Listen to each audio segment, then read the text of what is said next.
Alohamianto family, salamat and God bless us all always. Si Mama Ana Sinoro, mayong gabi man with Aksyon Dale Kunoa. Kay Sir Ray Baryoga, good evening. Draya sa may barangay Pandanon sa DSB. Si Ma'am Liza Joy Ilon Amoroso. No, ang beautiful Miss Liza Joy. Si Paribia Jonathan, mayong gabi dira si mo pareha. Sa kay Sir Alex Fuentes, kay Sir Alex Montesa, with Doc Math Mayo and Ma'am Vanessa Mayo. Kay Ma'am Jinky Dialagdon sang Phoenix, Arizona. Thank you so much. So much. Inta ba? Kay Sir Moises Mar Saligan Dumipig, Hambalya Assalamu Alaikum, Aksyon Radyo Bacolod. Kay Ma'am Elizabeth Malaka Gamala, good evening man.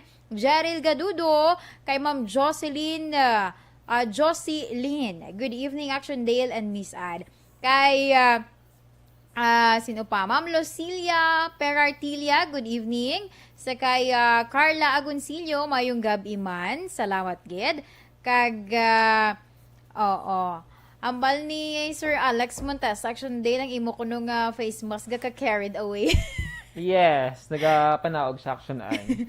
Amo gina basta basta Wala siya na-fold mayo, kaya bago ko lang siya bunot sa mo. Di ba? Amalaan kita. Lain kita basta mga may nakastock. Yes. Kag syempre, continue lang sa pagpadala and also sa mga ka-action naton, bantay-bantay karon ha, kay basi inyo ngalan ang amo niya magabutan kag syempre pagatawgan. So kung may unknown number dira ka magtawag sa inyo, bantay. Kag syempre ipatunog-tunogi man ang inyong monitor, ang inyo dira yang transistor radio kay para mahibaluan ninyo nga tingog nyo nagali ang naga-live sa Aksyon Radyo, di ba? By the way, Chanel? congratulations! ano sa taga-barangay Singkang Airport, gin-claim na ang prize nga cellphone sa atong sining winner. Yes. Congratulations sa taga Singkang Airport Action An. Standby para sa mga balita lokal.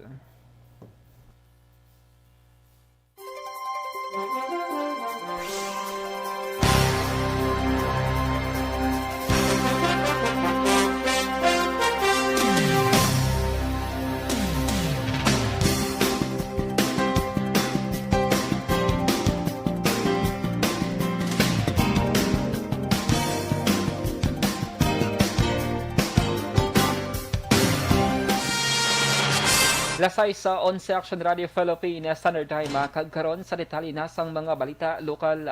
Ginapamatukan kag ginakondinara sang transport sector ang pagmonopolize sang tanang emission testing center sa syudad sa Bacolod kag pag-aproba sang Land Transportation Office o LTO sa isa lang ka emission center nga nahamtang sa reclamation area. Suno kay Undok Secretary General Diego Malacad sa ginpatigay nga press conference kinasing aga, taga Silay, Talisay, Musya, Bago kag Bacolod lamang ang ilang makomodar kag sa kalibo pa maka-emission ang kikan siban nga lugar. Sa probinsya bangod ginakay upah ang inspection center sa may syudad sang Kabangkalan kag syudad sang Cadiz. Gina-question man sa mga driver operators kung nga ginpatuman ini sa tiyempo muerto o kung panahon nga masobra kapigado ang mga tawo.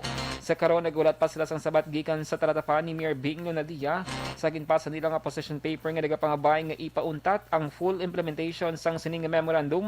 Bangod 90% ang hindi kapasar sa pag-check sa road worthiness kag safety program. Wala nagauntat sa pagpatigayon sa operasyon ng kapulisan sa piyak nga nagaginotok na ang lock-up cell sa mga police stations. Sunod kay BCPO Director Colonel Manuel Placido, wala sila sang mahimo bangod ini isang pandemya kag strikto man nga implementasyon sa Bureau of Jail Management and Penology. Dugang pa, hindi man upang ang kabudlayan sa lock-up cells para hindi nila paghimuon ang nila trabaho, bangod ginapasiguro man nga nagasunod sa health and safety protocols. Pahayag ni Placido na kigangot na ang mga station commander sa mga opisyal sa barangay nga ilan nasakupan agud nga magpangayo sa bulig nga makapatukod sang temporaryo nga mapahamtangan sa mga preso kung sobran nakagutok ang mga custodial facilities. Sa iban nga balita lokal, kabudlay patihan na. Ini naman ang nangin reaksyon ni Municipal Mayor Enrique Miravelles sa ginpagawang resulta sang UP Philippine Genome Center on UPPGC sa swab sample sang 35 anyos nga iloy nga taga Valladolid nga nagpositibo sa lamdag COVID-19 variant. Sunod sa alkalde, wala nakalagaw sa iban nga lugar ang pasyente kag negatibo man sa virus ang tanan nga close contact. Apang iyagin pa siguro nga ginamonitor sa maayong sitwasyon sa pasyente, samtang wala pa sang klaro nga report. Ginanunsyo man sa alkali nga negatibo sa virus ang resulta sa liwat nga pag-swab test sa Mag-Iloy sang Agosto 16 sa kahapon nga adlaw. Liwat ang swab test sa Mag-Iloy sa kadlaw ang nakaligad sang ginanunsyo sang UPPCG ang pagpositibo sang Iloy sa Lambda variant. Nakigangot ang Provincial Health Office ang Negros Occidental sa UPPGC kag DOH agud o sisaon ang ginpagwa nga resulta. Daw kabudlay mo na patiyan at ang labda na kayo may mga history of travel ang tao na nagbangko lang nagwa ang iyang result negative ba sila nagwa sa bata niya kaya mula na ang post-monitor lang siya ako pero ang tanan ng membro sa pamilya yan negatibo. Nabatian ang tingog ni Valladolid Mayor Enrique Miravalles. Ginpanugyan sang DOH Western Visayas sa lokal nga gobyerno sang Valladolid sa Negros Occidental nga liwat magpatigayon sang contact tracing sa iban nga mga persona nga posible nakasugilanon sang Iloy nga nagpositibo sa Lambda COVID-19 variant. Sa interview sang Capital Media, ginpahayag ni DOH Region 6 Epidemiologist Dr. Glenn Alonsabe, posible nga nagabaton lamang sila sang report o kung posible nga may iban nga mga persona nga naglaton sang virus sa pasyente. Kagin klaro ni Alonsabe nga nagabaton lamang sila sang report halin sa University of the Philippines Philippine Genome Center kag nagahatag sang panugyan kun kinahanglanon. Madumduman, Agosto 15, 2021 ginanunsyo sang UPPGC nga positibo sa Lambda variant ang swab sample nga ginkuha sa 35 anyos nga nagabusong kag nagbata sa Doña Corazon Locsin Montelibano Memorial Regional Hospital diri sa syudad sa Bacolod sang Hulyo 22, 2021. Nagligad nga Lunes, ginpahayag ni Provincial Administrator Attorney Fernando Diaz II kapag imbestigahan sa Provincial Health Office ang ginpagwa nga resulta sang UPPGC mangod sa mga questionable nga senaryo. Isa diri amo ang pag-negatibo sa resulta sang swab test sa tanan nga mga naka-close contact sang Iloy kag wala man sang travel history ang pasyente. Sa dugang pangabalita lokal, subong nga semana pag-aumpisa na sa COVID Vaccination Council o COVAC ang graveyard shift vaccination drive sa mga empleyado sang Business Process Outsourcing o BPO sa syudad sa Bacolod. Ini ang base man sa mando ni Bacolod Mayor Binglio Nadiang Chair sa Emergency Operations Center sa tuyo nga mapadasig ang target sang LGU nga maghatag sa bakuna sa mas madamo nga residente. Ginpahayag sang syudad nga subong nga semana mag-aumpisa ini nga on-site vaccination drive sa mga empleyado kag personnel sang nagkalilan nga call center. Umpisa alas 8 sang gabi tulto alas 4 sang kagahon. Ginpahayag ni Mayor Bing nga importante ang industriya sang BPO sa ekonomiya sang syudad kag ilan nakitaan ang kahandaan sang sining nga sektor nga magpabakuna. Sa katapusan nga balita lokal, nagpadala ang mga laboratorio sa syudad sa Bacolod sang dugang nga kapinas 10 ka mga specimen para sa genome sequencing sa Philippine Genome Center. Sunod kay Dr. Chris Sorongo ng Deputy for Medical sa Bacolod Emergency Operations Center, ini nga mga specimen ang nakolekta sa sulod sa isa ka semana halin sa Agosto 10. Ginpatag ni Sorongon nga may yara sang criteria nga dapat ginasunod sa pagpadala sang specimen sa PGC, nakip na diri ang less than 25 ang ilang cycle threshold.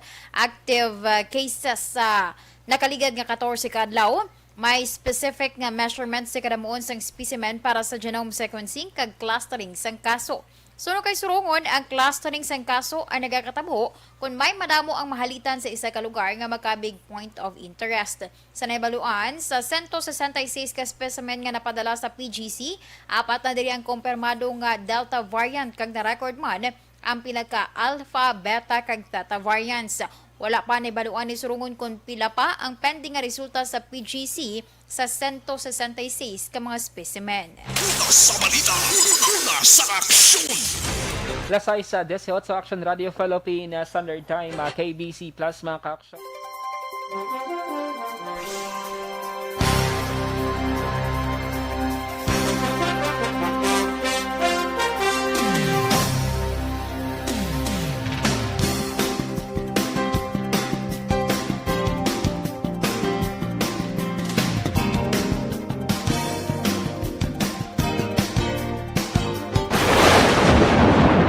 Ang tanan tari nga evacuation center na concern din baha man. Uy. Kaya Kaya tinagaman-apat evacuation kumansaka ang tubig. Actually, ikaw po Yung medyo mataas na ang tubig, so ulat natin nga traffic para nga ng traffic to or nag-traffic dito sa sulod ang Mang continuous rain ang isang sa factor sa pagsaka sa sining tubig sa subong.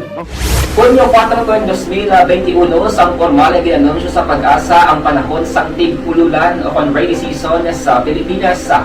Gani, lauman ang maulan nga panahon umpisa subong tuntog Nobyembre 2021. Ang Pilipinas sa mayroon sang early warning system para mahibaluan ang lakat sang panahon. Gani, wala sang rason nga hindi kita makapreparar karon nga rainy season. Yari ang pila ka mga action tips nga dapat mo may baluan karon nga panahon sang tig-ululan. Kung nagapuyo sa lugar nga masabi ginabaha, mag-monitor sa balita para sa anunsyo sang pag-asa sa lakat sang panahon. Isa sa pinakapos nga pamaagi para malikawan nga magsulod ang baha sa balay among paggamit sang sandbag. Ang sandbag ang isa kasako nga may unod nga balas nga pwede ibutang sa pertahan upon ginaagyan sang tubig para temporaryo nga makontrol ang pagsulod sang tubig sa inyong nga balay. Antes naman ng rainy season,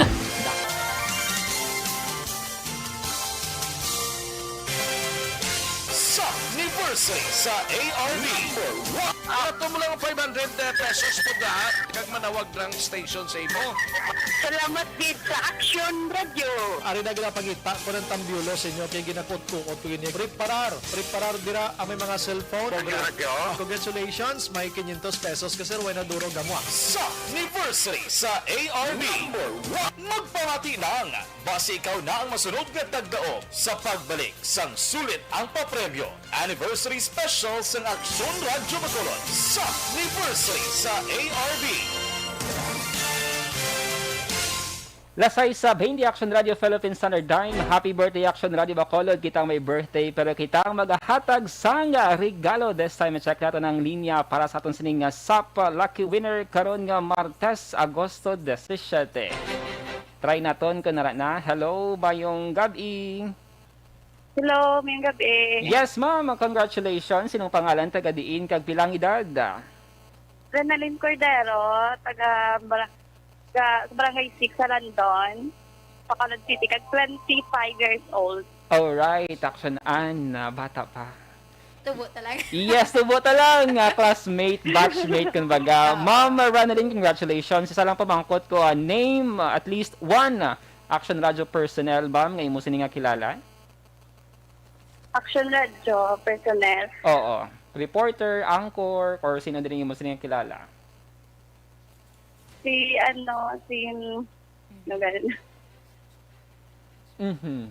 Yes, Action Ann? Si Action Brian Morten. Action Brian mo. Ryan Morden. Diba Nagal- so good man to na mo?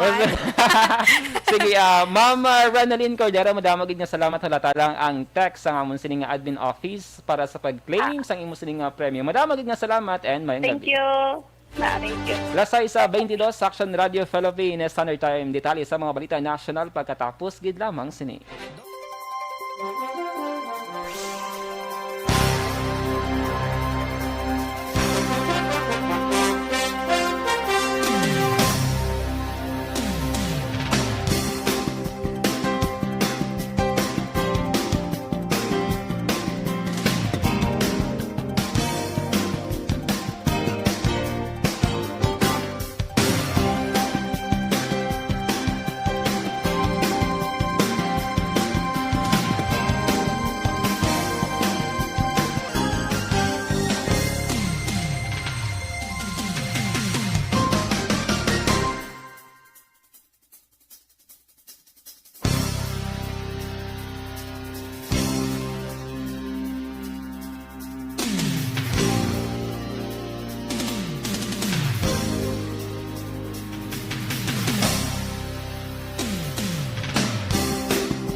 Ginapamatian lamon ginasanligan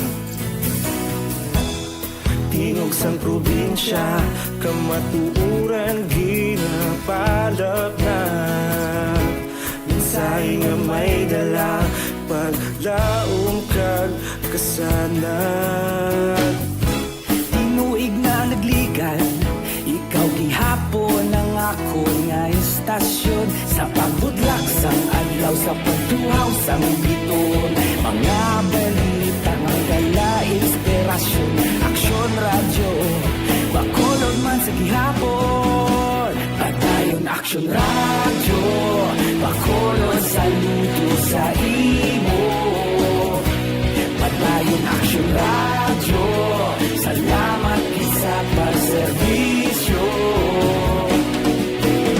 patas kag balanse matuod na mensahe wala sang ginadampingan padayon aksyon radyo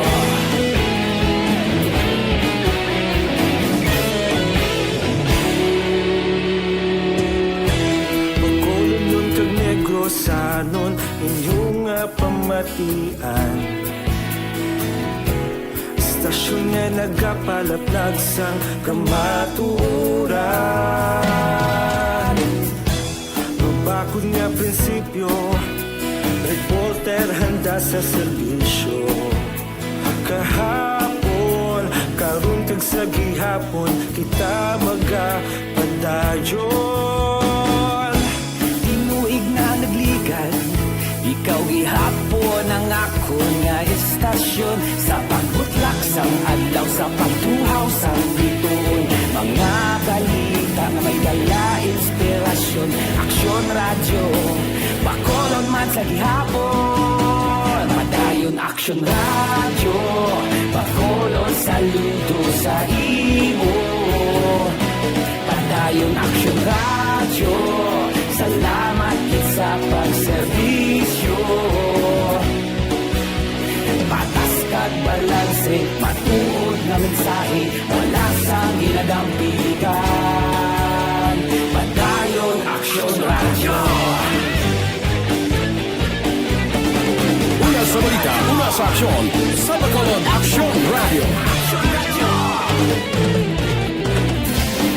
Una sa balita, una sa aksyon, sa Bacolod Aksyon Radio. kita ulog na na'y sagsag ang mga kalintangan responsable na pagbalita pagdayon na ipalak na malasig pero sigurado aksyon na may dala pagpalanggan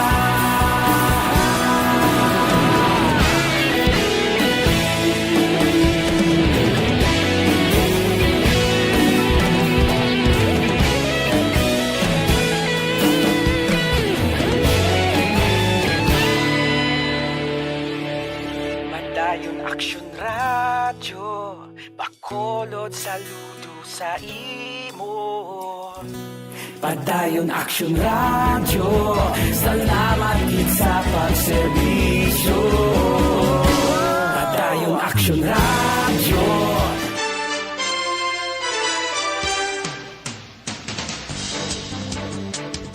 Lasay sa 28 Action Radio Philippines Standard Time kagkaron sa detalye na sang mga balita nasyonal.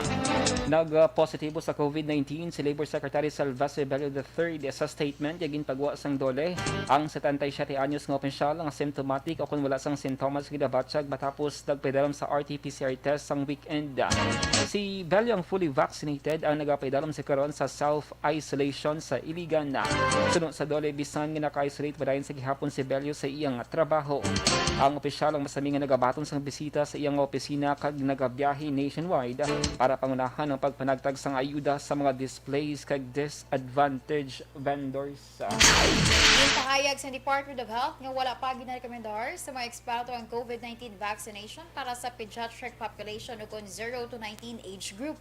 Ginimo ni Health Undersecretary Maria Rosario Berhere ang pahayag tungod limitado pa ang supply sa COVID-19 vaccine sa Pilipinas. Suro kay Berhere, ang rekomendasyon sa eksperto hindi pa magpabakuna sa mga kabataan bangod makaapekto sa supply sa iban pa nga priority para ng senior citizens. Sa datos ni ginpresentar ni Vergere, less than 1 ang COVID-19 death sa kada pediatric group halin Hunyo tubtob Agosto 12. Sa dugang pagkabalita national, dismayadong grupo sang nurses sa ginhimo nga pagdepensa ni Presidente Rodrigo Duterte sa kay Health Secretary Francisco Duque III kag DOH angon sa deficiency sang ahensya sa pag-usal sang 67.32 billion pesos nga COVID-19 funds. Una dirigin pakamalaot sang Presidente ng COA report may angon sa COVID-19 fund kag liwat gindepensahan si Duque sa pag-insister nga hindi niya pagbatunon ang resignasyon sang health chief. Suno kay Filipino Nurse United President Maristela Abenohara, makadilismaya ang ginhimo sang presidente. Ginbatag man sining nga madamang mga health workers ang wala nakabaton sa ina sining nga benepisyo sa pagtrabaho bilang frontliners batok sa COVID-19. Kalakip ng special risk allowance, active hazard duty pay, meal accommodation kag transportation allowances. Pahayag sa Malacanang nga hindi sala nga pulisa ang ginhimo nga pag-air sa public address ni Presidente Rodrigo Duterte sa tungang gabi sa diin kalabanan sa pumuluyo ang nagakatulog na. Sudok kay Presidential Spokesman Harry Roque, gina-replay naman pagkaaga ang address. Sa naibaluan, ginhimo ang regular nga talk to the people sa Presidente kasunod nga ang pungsod na apektuhan sa COVID-19 pandemic. Apang, ginaligar nga ginusar ini sang Presidente agud mag-atake sa iya kontra sa politika. Lasay sa Media Action Radio Philippine Standard Time sa katapusan nga balita national. Liwat nga ginpanawagan ni ani Senador Loren Ligada ang pagpabakod sang assistance program sang gobyerno sa tunga karon sang pandemic. Madumduman damlag lang sang ginkompirma sang DOH nga may lambda variant sa Pilipinas kadungan sa parang nga pagsaka sang kaso sang COVID-19 sa pungsod. Suno kay Ligarda, pila sa mga programa sang gobyerno nga mahimo makabulig sa mga nagakinahanglan sang atensyon na pang-medikal among DSWD, AICS kag DOH MAIP. Ang AICS sa assistance to individuals in crisis situations isa ka programa sang DSWD nga tuig maghatag sang bulig sa mga nagakinahanglan. Si dalom sang programa mahimo makabaton sang assistance nga pang-medikal, burial kon pagpalubong, transportasyon, educational, food, cash assistance sa mga individual nga biktima sang kalamidad, mga biktima sang pagpangabuso, mga locally stranded individuals, kagiban pa ang mga insidente kag provision sang personal protective equipment. Mahimo makabaton sang assistance sa hospitalization nga tubtob 150,000 pesos sa bulong nga tubtob naman 10,000 pesos kag 10,000 pesos para sa laboratory procedures. Ang medical assistance for indigent patients sa kon MAIP sa naman ka programa sang DOH sa diin pwede makabaton sang pang-medical sa examination, consultation, treat o kon rehabilitation sa government hospitals. Sa balita, una sa aksyon! Lasay sa 32 Aksyon Radio Philippine Standard Time. D3 Bio mga ka-aksyon na kabulig mo sa pagbuhin sang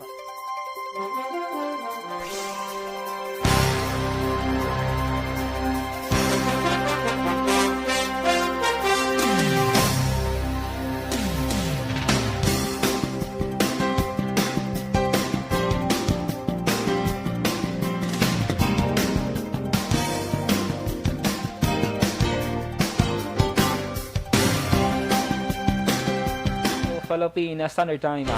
Inyo na batian ang kabugusan ng mga balita sa Aksyon Balita Evening Edition. Karon nga adlaw Agosto 17, 2021. Salawat kaming inyo mga tag-balita. Aksyon and Defensor. Kag-Aksyon Day, Salazar. Una sa balita, una sa Aksyon. Sa Bacolod, Aksyon Radio. Aksyon Radio!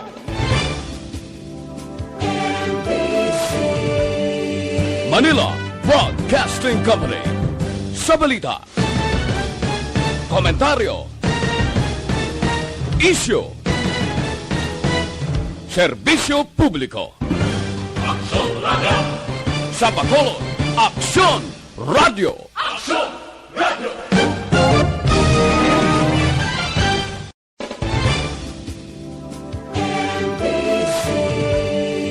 Manila Broadcasting Company. Sa balita, komentaryo, issue, serbisyo publiko. Aksyon Radio! Sa Bacolod, Aksyon Radio.